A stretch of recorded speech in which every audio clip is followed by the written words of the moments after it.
過去一年整體租金持續上升，租金壓力增加嘅同時，美國減息週期重啟。過去2個月，本地銀行已經接連2度減息，最新新造實質按揭利率已經回落到3.25厘。供樓負擔減少之下，市場上公平過租嘅情況已經越加明顯。尖沙咀豪宅港景峰啱錄得一宗租客變買家嘅成交個案，新買家為單位原先嘅租客，因認公平過租而有意置業，恰巧業主有意出售單位，因利成便同業主直接洽商購入單位。鄰近港鐵柯士甸站嘅港景峰由3座高樓組成，合共提供987伙單位，部分更享有九龍公園全景同部分維港海景，屬於尖沙咀區內豪宅項目。成交物業為3座高層 A 室，單位面積大約494平方尺嘅2房單位。據悉，買家本身已經租住喺呢個單位近10年，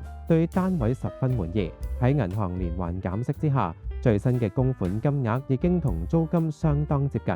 喺租樓不如供樓嘅情況之下，由租客變買家直接向業主購入單位，成交價為957萬元，平均尺價大約19372元。原業主早於2007年9月購入單位，當時購入價僅460萬元，持貨18年，大幅升值近1.1倍。想知道更多成交消息，記得訂閱我哋頻道，撳埋個鐘仔，只要有新片你就立即收到通知。我哋下條片再見啦，拜拜。